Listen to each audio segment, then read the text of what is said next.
becomingluminous.com.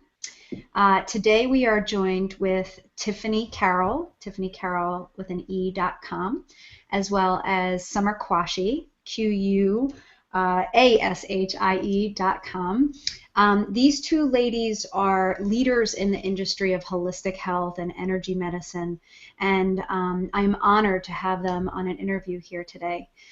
Today, our reasoning for coming together is because it is winter here, at least for us in the Northeast, and we are exploring the topic of fear. In the winter, and Tiffany and Summer will both explore this more for you.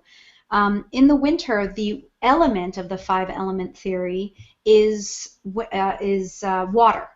And in water, the emotion that comes up really for us to bask in and get our feet wet, pun totally intended, and for us to explore how it's affecting us is fear. And we all know that fear truly has an amazing power on our ability to move through life.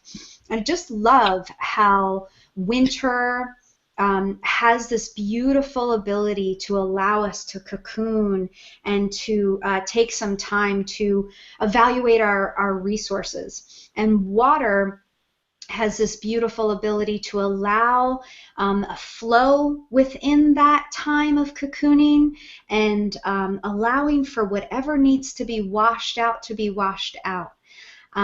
So touching upon the emotion of fear, we can truly take some time in the winter to allow this water to come in and do whatever it is the water needs to do so that we are no longer paralyzed by fear. So think of frozen water, right? That absolutely sticks you in a place where you probably don't want to be. So the water just gives you an opportunity to really allow those pieces to open up.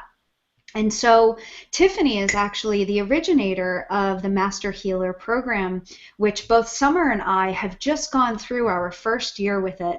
And it has affected my life. I can speak for myself. It has affected my life in amazing dynamic ways, and I just can't wait to see the next year and to see how much more it allows me to open and to become more of who it is that I know that I have within me to offer the world, as well as to offer to my clients within my shamanic life coaching practice.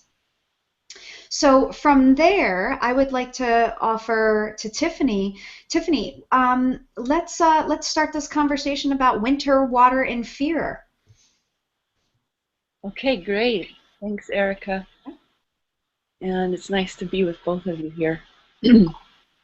I love that we have this technology, and I also am imagining that sometime in the future we'll have the technology like in Star Trek, where you can have just a hologram of the person in front of you, so we would all be together in holographic form. That's probably the next phase in process. I'm ready. Yeah. So I was listening to you speak right then, and I was just jotting down some of the different key pieces that you spoke about, because it's a lot. It's like there's the whole concept of winter and what kind of our body and our psyche and our spirit and soul desire in the winter, and you brought up the topic of resources, of water, like water as a concept of an element, but also water and flow, and then this concept of fear. So there's a lot of different pieces, and I was just thinking how I'd like to attempt right now to bring all of those together, and let's see if I can. One of the things when I was listening to you talk that I was thinking about, and I think about a lot when I'm teaching about water, is that our ancestors, you know, the winter time, and obviously depending on where you live because climates vary, but for a lot of people, the winter time is this time where if you hadn't planned properly through the rest of the year with your food preparations, then you, your family, your tribe, your clan, you know, you could see significant death. And not only that, you had the the changes, the mental changes, the emotional changes, the physical changes that would happen in relationship to the cold. And like you guys, I know in the East, it's cold. And Erika, you said you had a snow day for your daughter. Here, it's like I have a blanket over me, but the sun's shining. I'm in California, and no snow happening here. It's quite warm, and we have a heater. And the most that I really have to worry about is putting a blanket over me. Like I'm not too fearful consciously of freezing to death.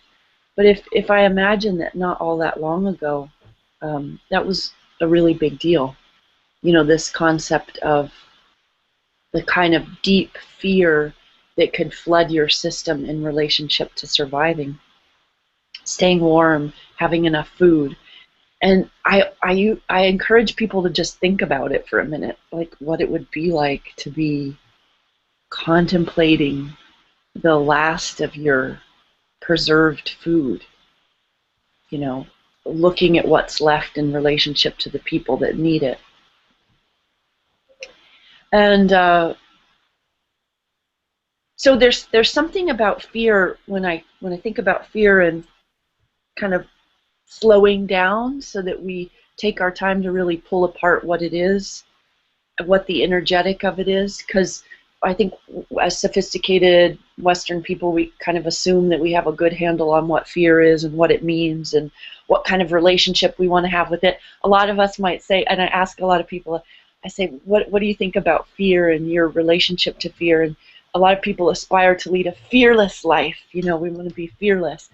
But I've been really slowing down and saying, okay, well, what is fear exactly, and what might be a really nice developmental relationship with fear where we're not trying to push it under the carpet and have nothing to do with it, but we actually see it and honor it in the way that it's allowed us to survive to the point that we are now. And so back to those examples of fear being present in relationship to resources and surviving, it was this, in its raw form, fear is basically the energetic that allows a movement of literally energy and resources inward, you know, contracting into the body. The warmth goes into the center of the body, the attention goes into the center of the body, and things slow down. And that's really what we need. That was part of what you were touching on, Erika's this time in the winter of slowing down. So I think if we just allow ourselves to have a really new and fresh relationship to what the energetic of fear is, then we can start to clear up some of the baggage and some of the stuff that gets attached to it. So I want to say one more thing, and then let's hear from you two. But what was it that I was going to say? Fearlessness, fear, going inward. I believe you were touching upon having a new relationship with fear. I guess it's just this piece that I'm questioning. Oh, I know what it was. Thank you. Oftentimes what I see is that it's not fear itself that's really a problem for us. I think fear is an important thing to be there in this three-dimensional world where we are dealing with resources, time and space, etc. I think fear is a fundamental just dynamic that's part of the deal, and I think trying to say that it shouldn't be there is I think it's almost kind of ludicrous in a way. That's my own opinion. I know that people would differ, but I think the real issue comes when we're actually when we fear the fear. Right. When Yeah. we fear the fear, then all sorts of uh, interesting dynamics come into play that can create a lot of blockage and flow. And maybe Right. later we'll unpack that a little bit more. Hmm. Summer and I were just speaking yesterday about fearing the fearlessness. And Mm. I truly love that we're feeling into, what exactly is fearlessness. You had suggested a Pema Chodron lecture called Unconditional Confidence. Yeah. And that is just such a great talk along these lines. And I like to also couple that with a lot of my clients to move them even deeper into an understanding of what exactly we're talking about in these fearlessness places, because it isn't about pushing something under the carpet or trying not to be fearful. It's about befriending that fear. And Smile at Fear by Chodrung Changpa, can't say it, and I do apologize, um, does an incredible job of really walking through that. And that's I love the ebook on Audible for that. Summer, did you have something to add on that? I'm sure you do. I think it's interesting, like to acknowledge what it is to really fear fear and what that might look like. Because there's definitely, an uncomfortable feeling. Like when we say we're being fearless, um, that would imply in some ways that we have gone through the experience of really treading the waters of fear. And and like Tiffany gave that beautiful example of the resources running low in the middle of the winter, like looking and saying, we have this crock, and there's this much sauerkraut left, and there's, like this much, salted meat, and there's 5 people. And in relationship to resources, I think that that is oftentimes where a lot of fear comes up, especially in our culture, Mm. that we often have, whether it's fear of oil or energy sources, um, and and so this feeling of scarcity, which relates to fear. And one thing I've really been, as I move into a balance between my spiritual life and the mundane, or like the ordinary, like having to take care of a family and pay bills, and things not being so separate, it feels significant to um, really investigate this idea that the universe is abundant, that there really is no such thing as scarcity, that the earth has the potential to provide for each and every individual on this planet in abundance. Um, and so that's a very interesting concept that I'm sort of working with in relation to fear. Like I don't have an answer to that, and I'm not really sure. But I do find that a lot of the fear comes from that. And then there's also the fear of of doing something different, So that's like what we were talking about yesterday, Erica, in some ways the fear of groundlessness. Like when you are breaking out of conformity in any way and there's not already a map that's laid out ahead of you, uh, there's there's fear that arises, because you're literally taking a step and trusting that there will be something underneath your foot that will rise up to meet you. And Mm. as individuals on these paths of expansion, I think that oftentimes we are met with that. And so what Pema Chodron and what Chogyam Trungpa have spoken about so often is, and that phrase "smile at fear" is, it's not that we become fearless. You know, the adrenaline junkie actually, who might label themselves as fearless, is thriving on fear. You know, um, they love the exhilaration that fear brings, where some of us panic. We don't enjoy that feeling of anxiety or exhilaration. And so that groundlessness is the void, or is the unknown. And I feel, and oftentimes that's how water ties into this winter element when we're talking about fear. um, I might be getting a little bit ahead of the conversation, but the that void, or that vast deep unknown in the depths of the ocean, um, I'm not really sure that many of us would want to be sort of plunged down in there and left alone, you know.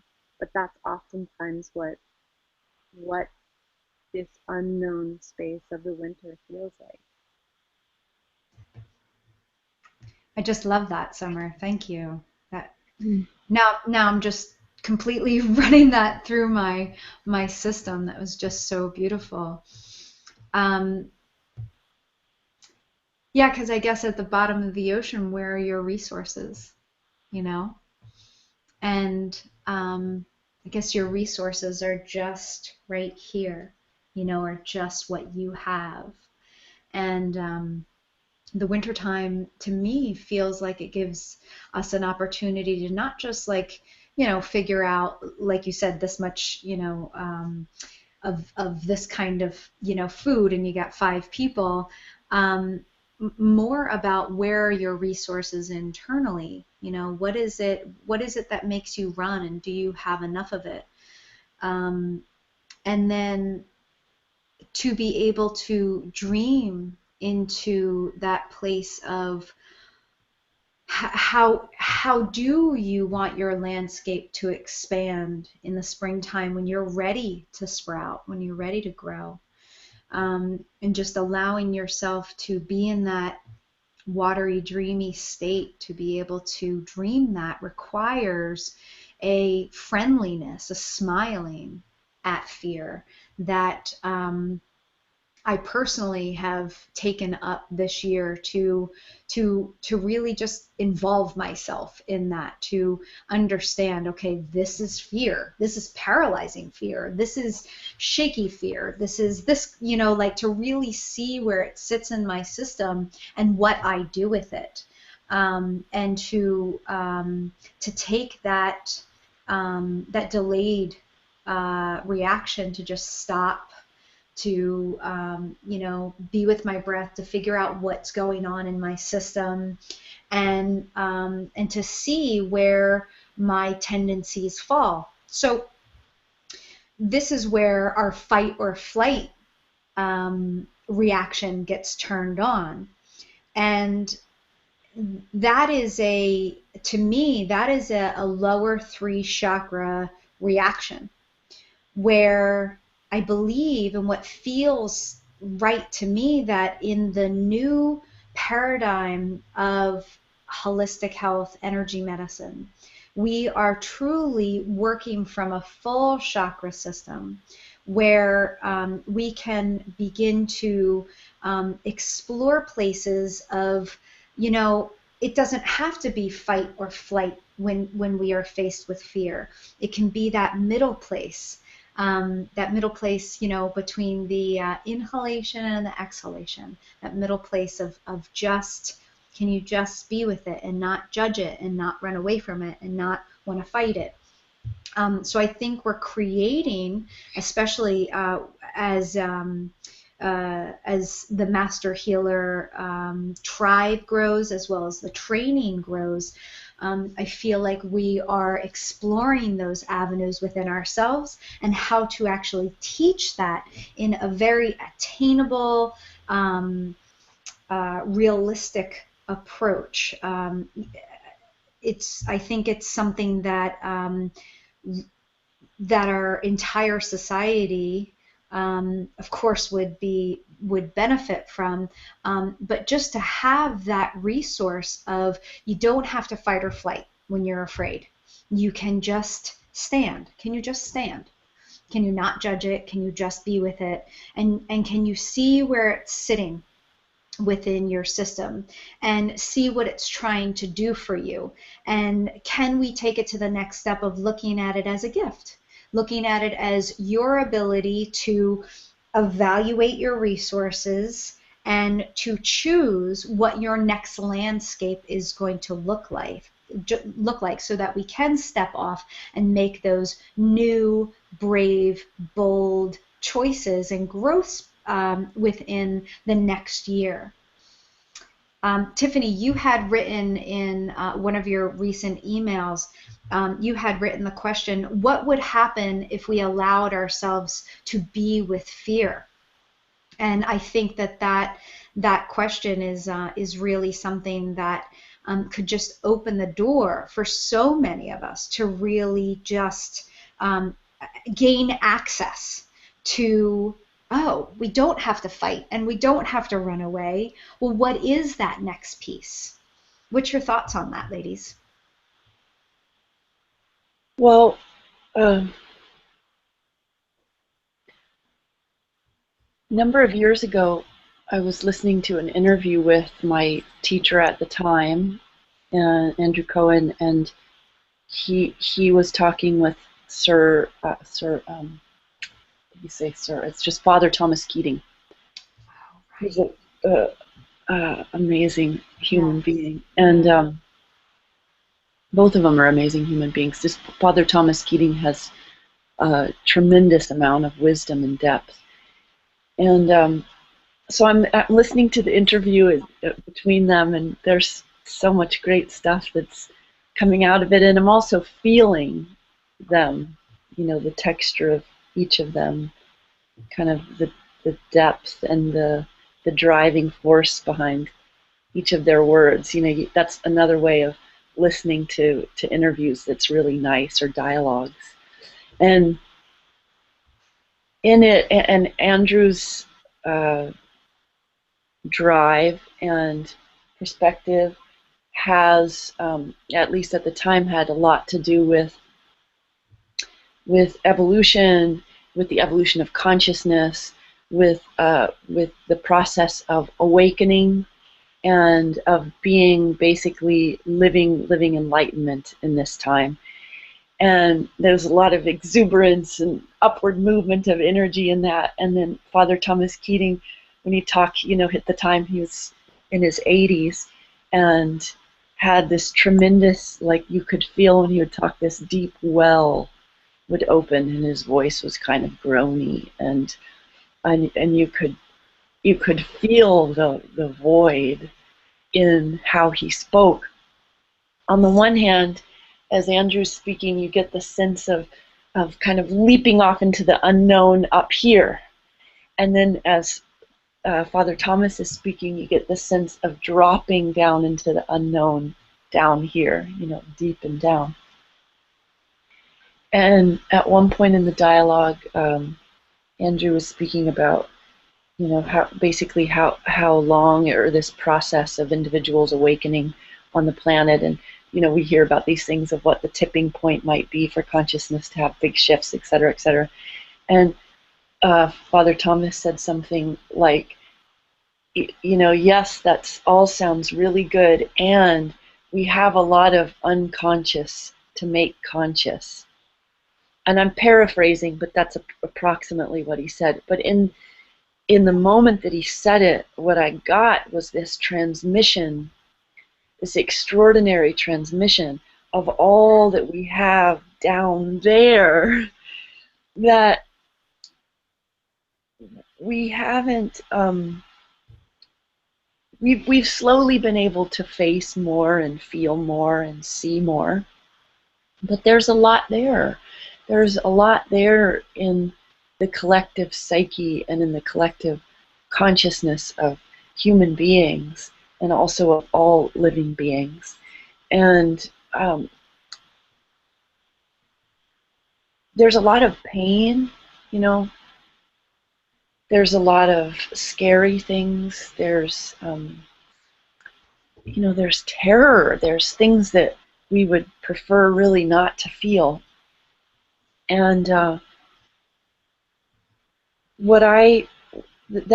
dialogue was a real turning point for me, because I felt in my bones that, yes, I care about the way forward. At that point, that was really what I was focused on, is where are we going and how do we create the future, But after that dialogue, I started to feel and know in my bones that part of caring where we're going and us consciously co-creating the future, because I love that phrase, is that we have to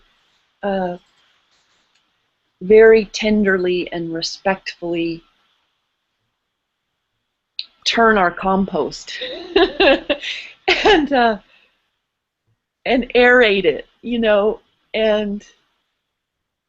and I'm not talking about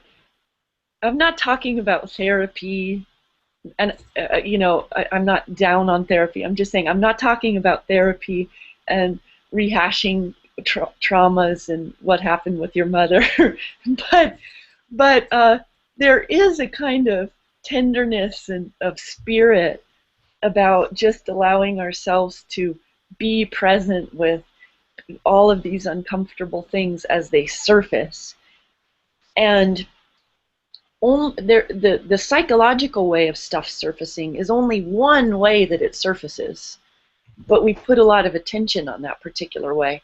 But there's other ways that things surface, and a lot of times it's in our body feelings, and another way that it surfaces is just by being uncomfortable and being kind of anxious, or being really busy, and all of those things have become very socially acceptable. And in fact, anxiety is like a big deal, and we give it a name, and it's a treatable kind of disorder. But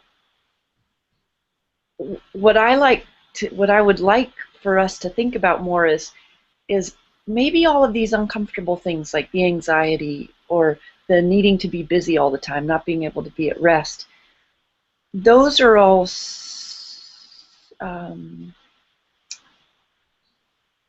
they're symptoms, in a way, of stuff that would like to just kind of surface and move off.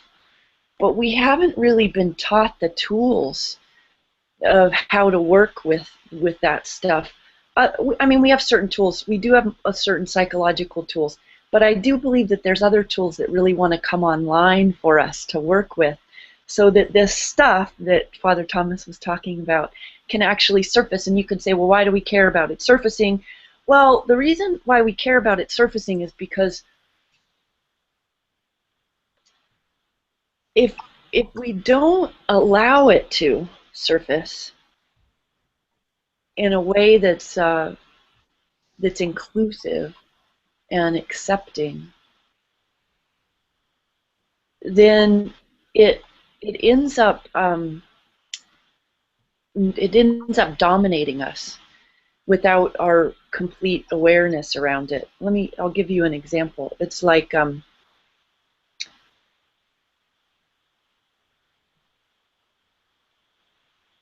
well, here's some example from my own life. It just happened. Is my mother was visiting me, and a lot shifted around our relationship, but there is stuff that wasn't able to be felt at the time that it happened, when I had a pretty eventful upbringing that had a lot of challenges. And so when she was here visiting, I could be on the conscious, engaging level, cordial, and we can talk, and all of that stuff can happen. But after so many hours of that, I start to feel something in my being, like it's vibrating. I oftentimes will feel like it's vibrating right around my diaphragm level or slightly above. It's like it's vibrating, and the way I experience it is that I kind of feel like I need to distract myself. Like I need to be on my phone, or I need to be doing this, or I don't know. I find myself kind of either literally or figuratively looking around for something. And that distractibility is usually pointing to something that would like to surface, but it's a painful thing, or we don't quite have the capacity to let it move through, or the safety to maybe let it move through. And so as that progressed, it just got to a point where there was a tremendous amount of anxiety in me around it, I guess. Now, I could have just focused on the anxiety, and I could have said, oh, I'm having anxiety, and I don't know why, and I need to do something with this anxiety. I need to make the anxiety go away. But like Erika, what you were pointing to is this piece about how can we let fear help guide us to, you said it really beautifully, but I didn't write it down. I think you said something about letting the fear guide us back into our own resources so that we can create the kind of future landscape that we want. If you said that, that's really cool. I like that. And yeah. That's what I said.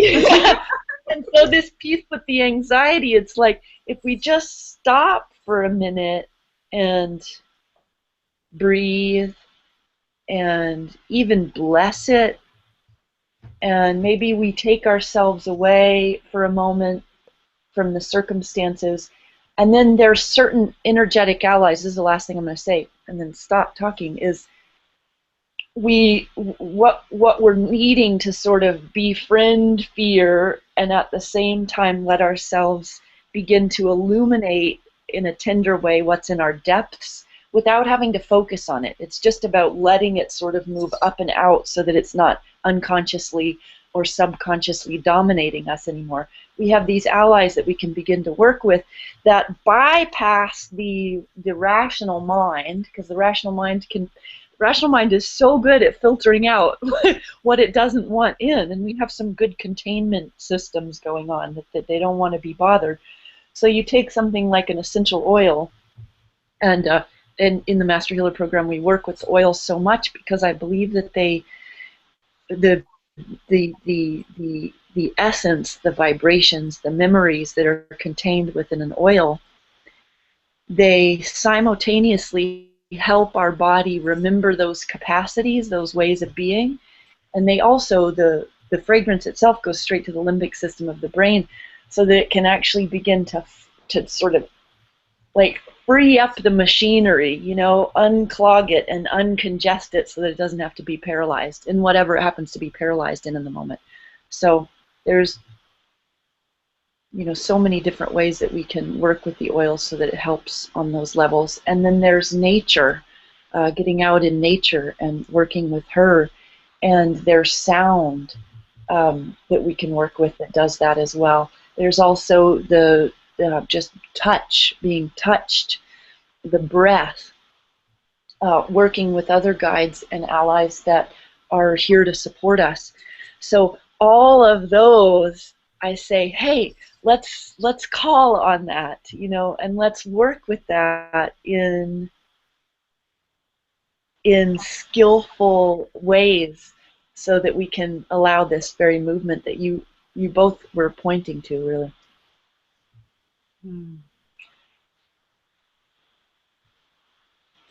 I love that. Everybody's got their oils out. What are you smelling right now? Okay, Summer, what are you smelling right now? This is neroli. Gorgeous. And Tiff, what were you just inhaling? I just picked up bergamot. I had vetiver as well because I was thinking for water and kind of dropping into our depths. Yeah. The vetiver is a nice rooty that drops us in, and then the bergamot is from the bitter orange tree. This one comes from Italy, but it's a citrus. It's a lemony sweet fragrance energetic that when you work with it, it actually helps to balance right and left hemispheres of the brain.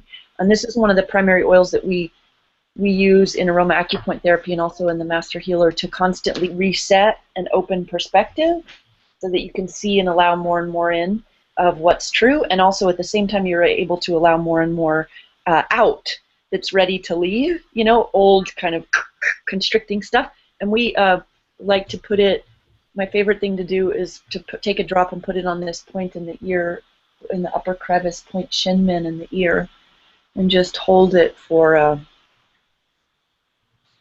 45 or 60 seconds. And when you do that, you'll just close your eyes, when you do it, and if you like, and what you'll feel oftentimes is kind of an unwinding of the body and of the fascia. And then all of a sudden, whatever your mind was cramped up around, uh, it's just not cramped up anymore. It's not boxed in. There are Which we just need, right? absolutely. There are just so many beautiful resources that you just mentioned. So originally, you had mentioned that there were different kinds of tools and resources that really wanted to come online, and they are our allies. And so you just went through a couple of them. How you were talking about.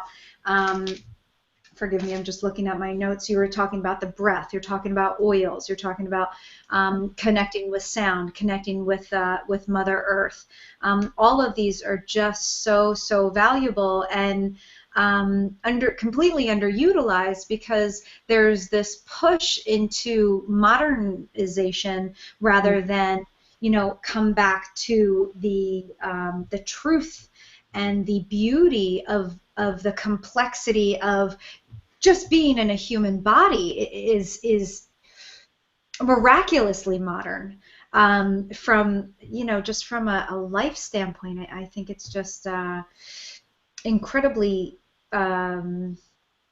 dynamic, and every modality that we study just approaches it from a different place. So all of these different places that you're mentioning approach it from a different place, and I truly appreciate how we fill our toolkit with all of these allies, with all of these tools that truly want to come online for our highest good and to support us.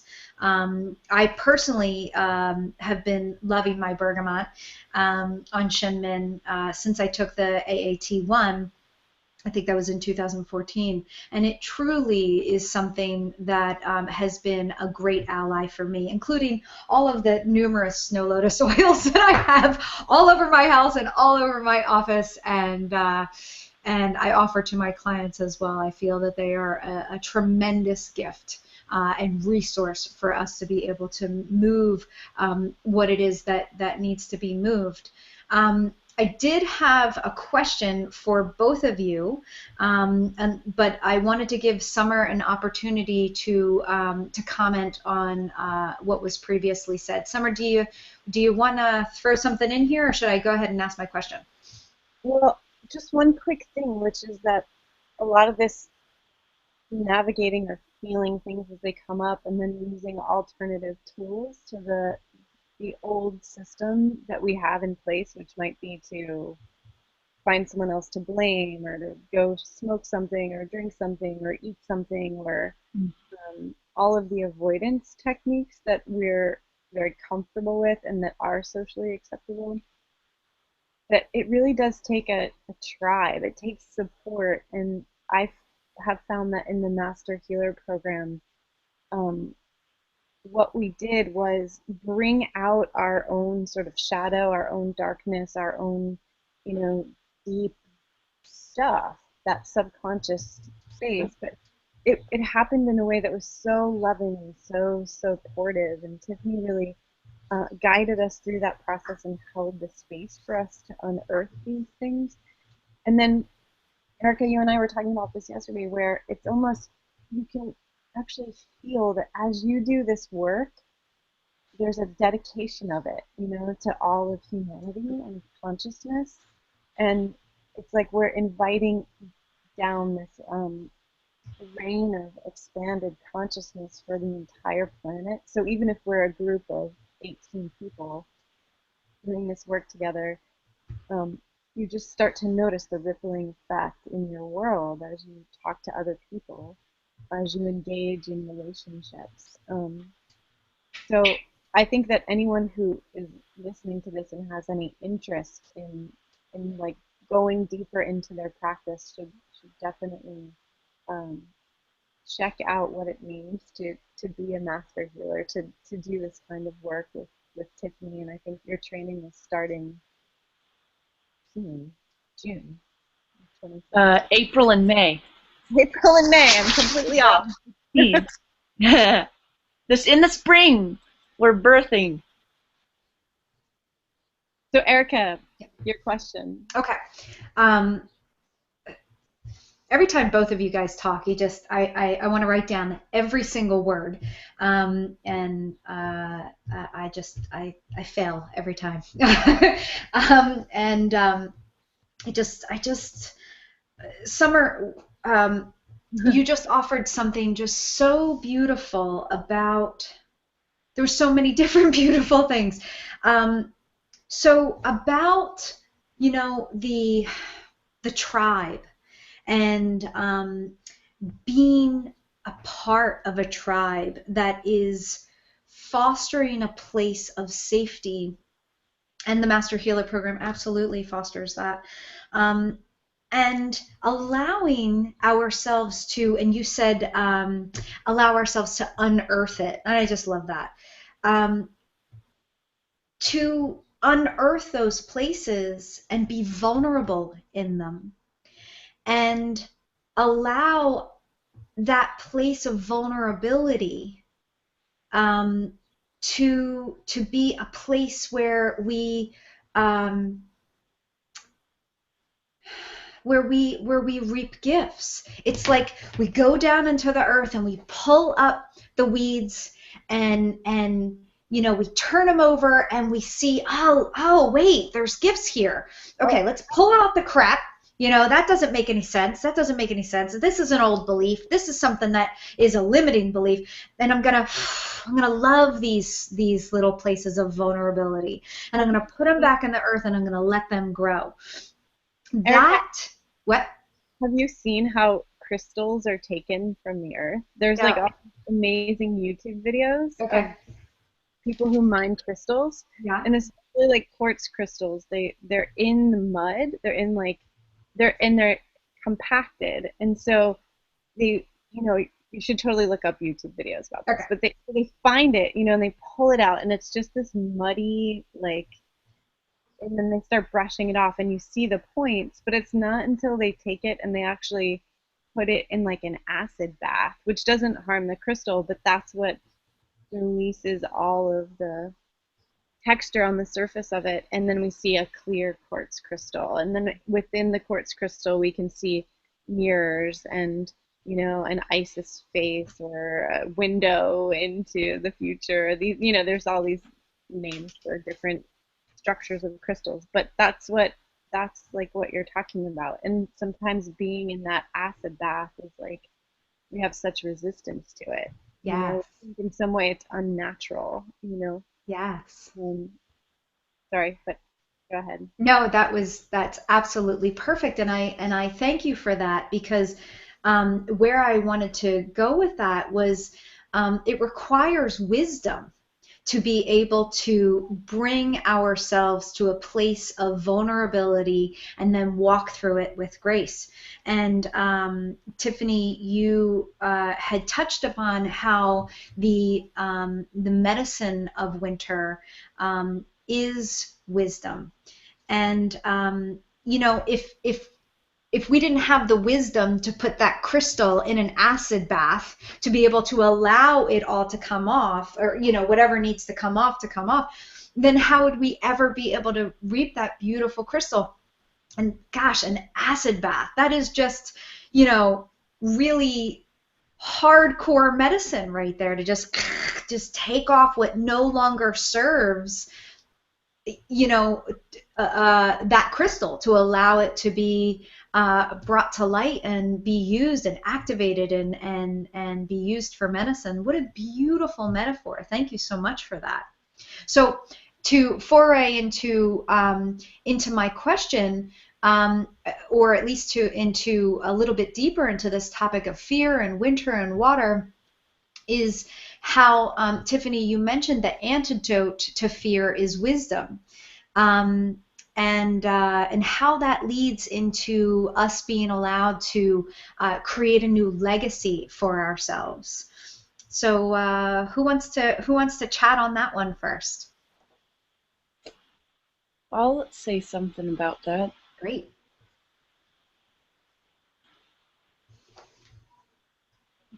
So a traditional antidote has, as you all know, has some of the noxious substance itself in it. It's like when we have our inoculations, you know. And it's interesting because true wisdom, in order for true wisdom to be gained, you generally have to go through a fear gateway. And so it's as if there's sort of an essence or a remembrance of fear within wisdom itself. And so that's why I say the antidote to fear is wisdom, because in order to get wisdom, you have to go through the like, going back to a metaphor Summer used in the beginning, but the ocean, like being in the bottom of the dark ocean. I think you use that, Summer. That's one I like to use too. But you have to go through sort of this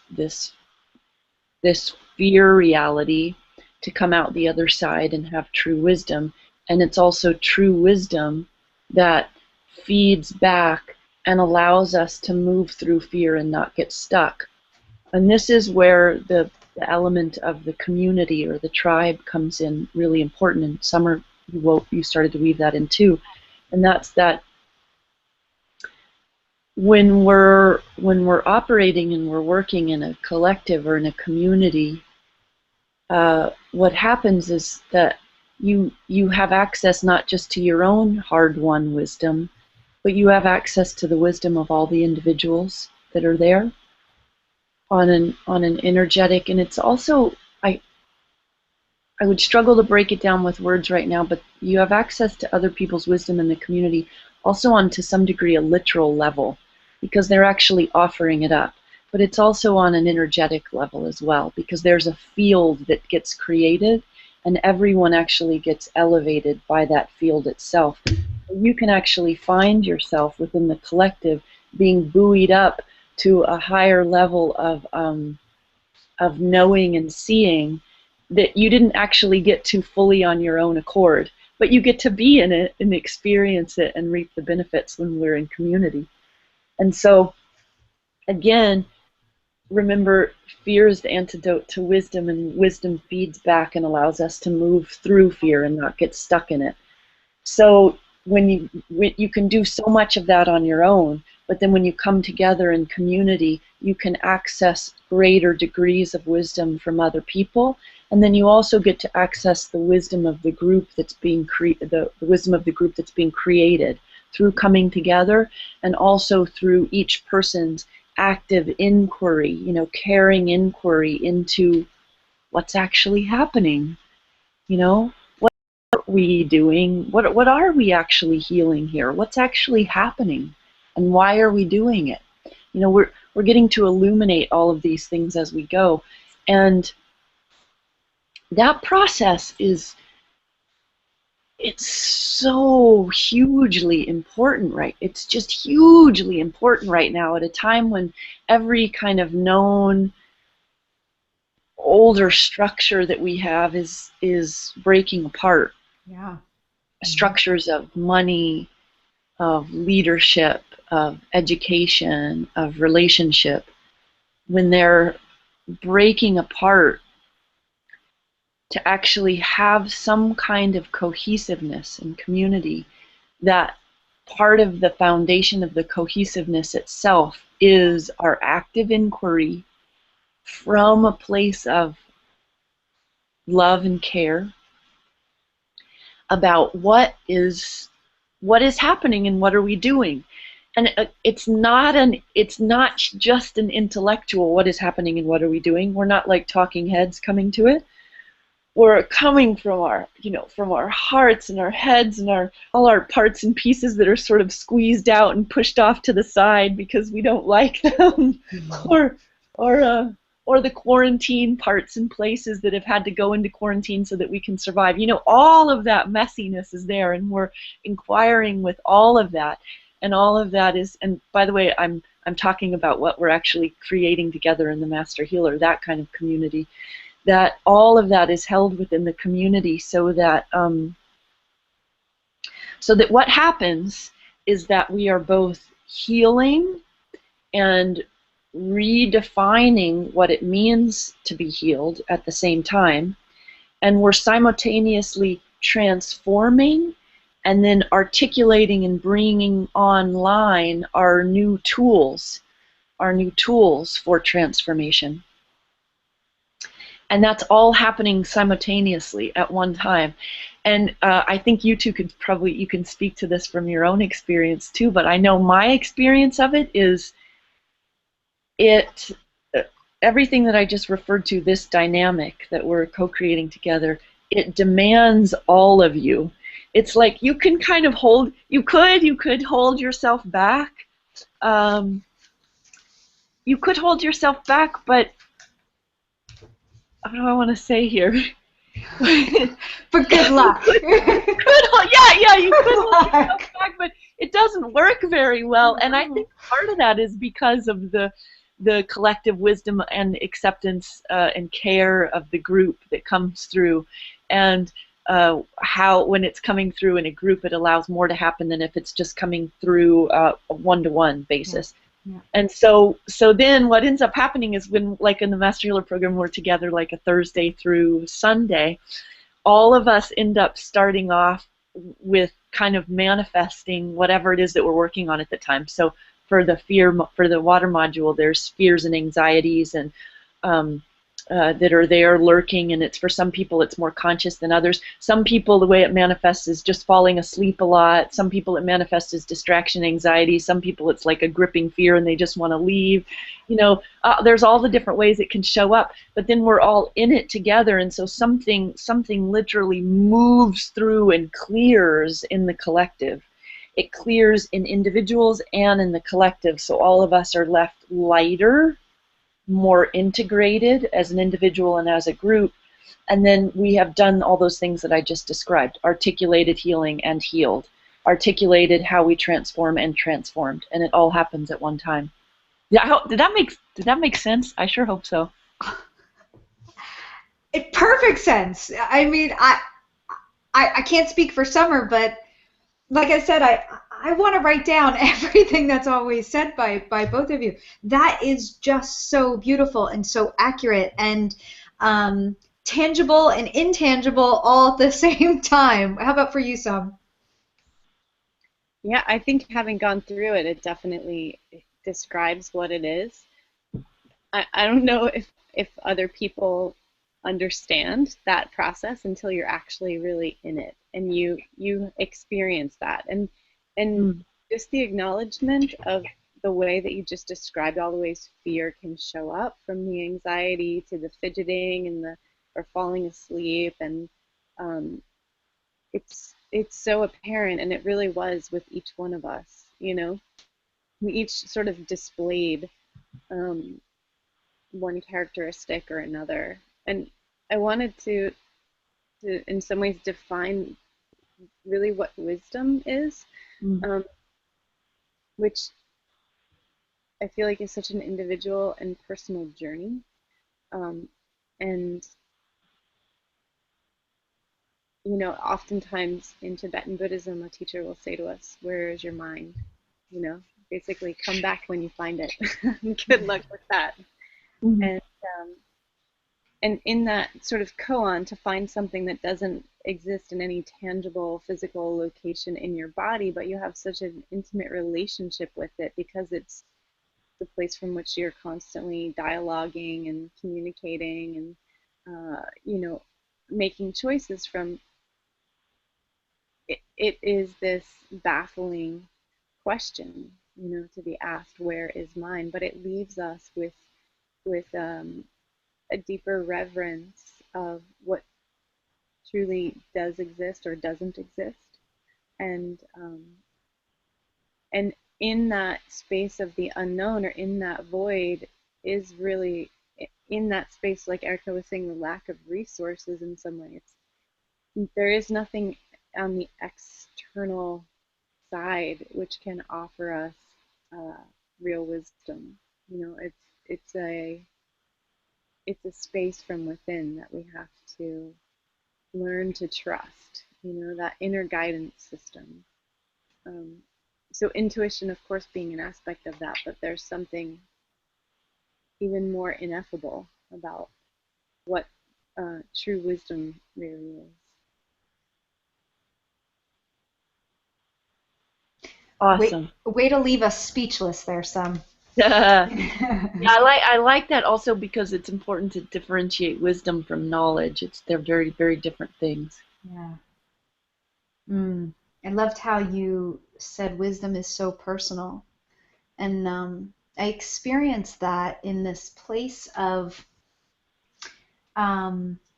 creating the online webinars that I'm creating for self-empowerment.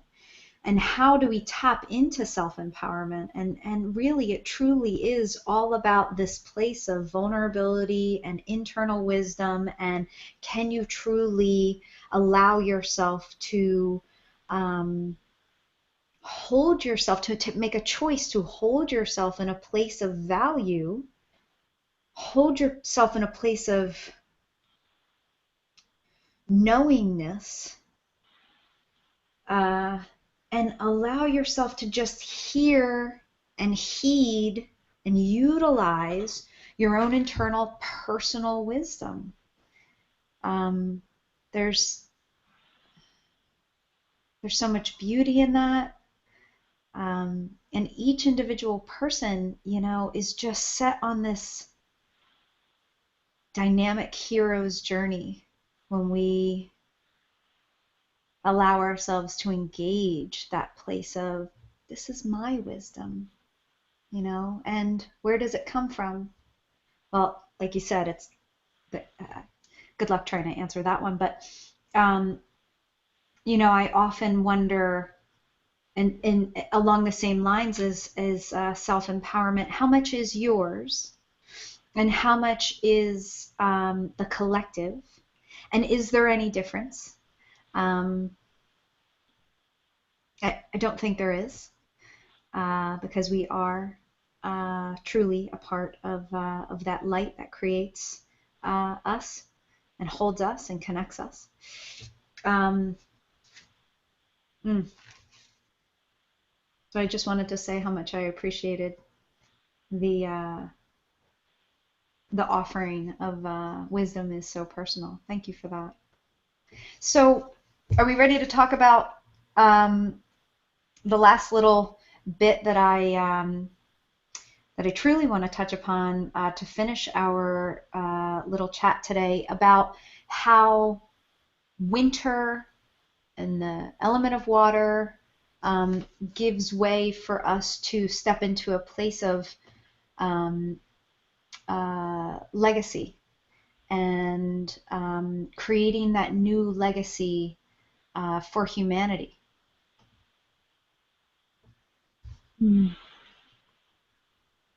Yeah. So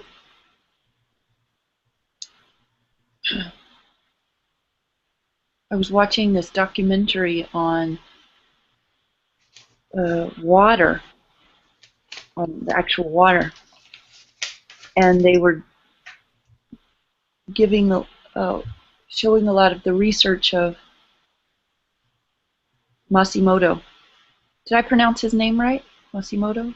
Masaru Emoto? Yes. Can you say that again? It's hard to hear you. Masaru Emoto?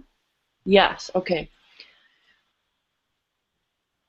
And a lot of you may have heard of his work with water and the influence on positivity and negativity on the crystalline structures of the water. And he talked a lot about, he's passed now, but he talked a lot about water being a living, vibrant substance, and that water actually has memory. It records.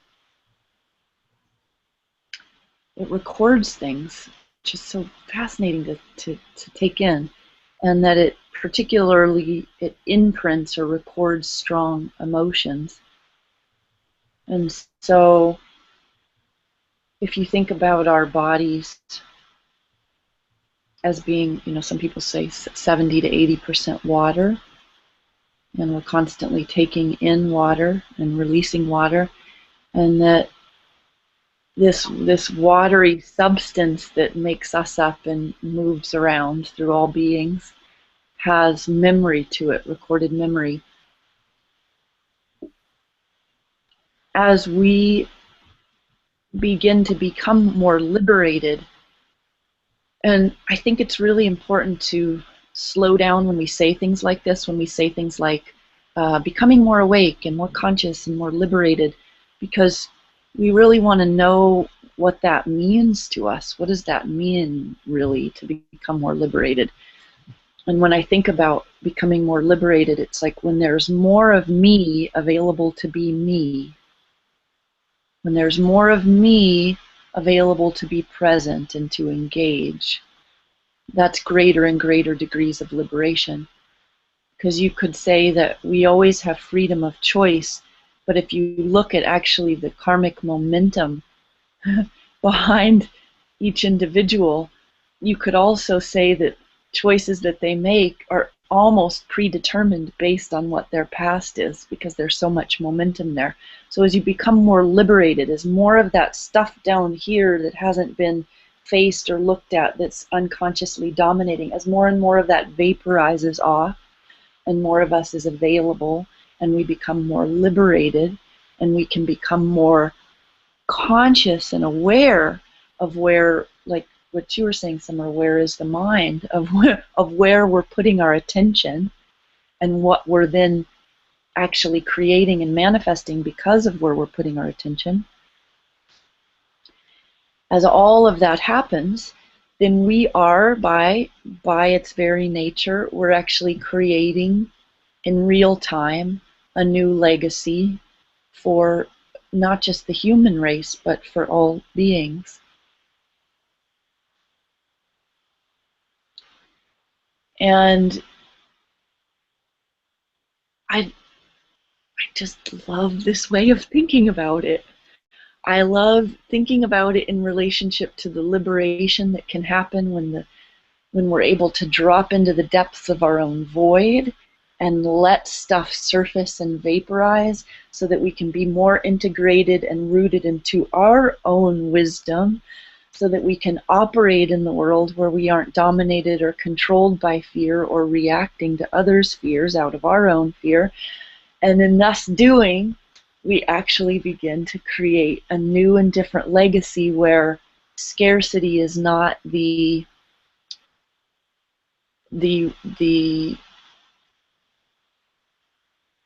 result, and where scarcity is not a force that dictates our behaviors. And on the one hand, it's a deep, rich, complex process that takes time, and it's also equally true that this is a very simple reality of what's possible and of what we are already doing.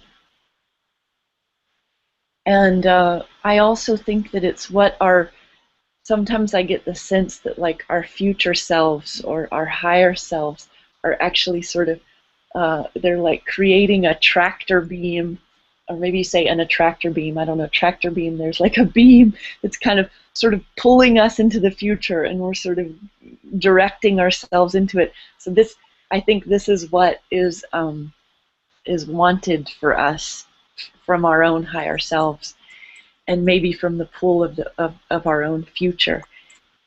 And it's also very doable, I believe. It's very doable, and that is what we're well, it's part of what we're doing together right now in this conversation. It's part of what we're doing together in the Master Healer program, and really all that we have to do is keep giving ourselves over to that longing, to that really beautiful longing that's like somewhere in the depths of our heart and our gut, to want to create a better future. And if we keep giving ourselves over to that longing, then even when we retract in fear about not having enough money or not having enough love or any number of those things that can come, when we sort of give ourselves over to that longing, there's a shift that can happen where we get pulled out of a self-focus and we actually get pulled into something that's emergent at the collective level. And there's a saving grace there. There's a saving grace that's just waiting for us there. So that's what I have to say about that. That sounds like a perfect summation. Hmm.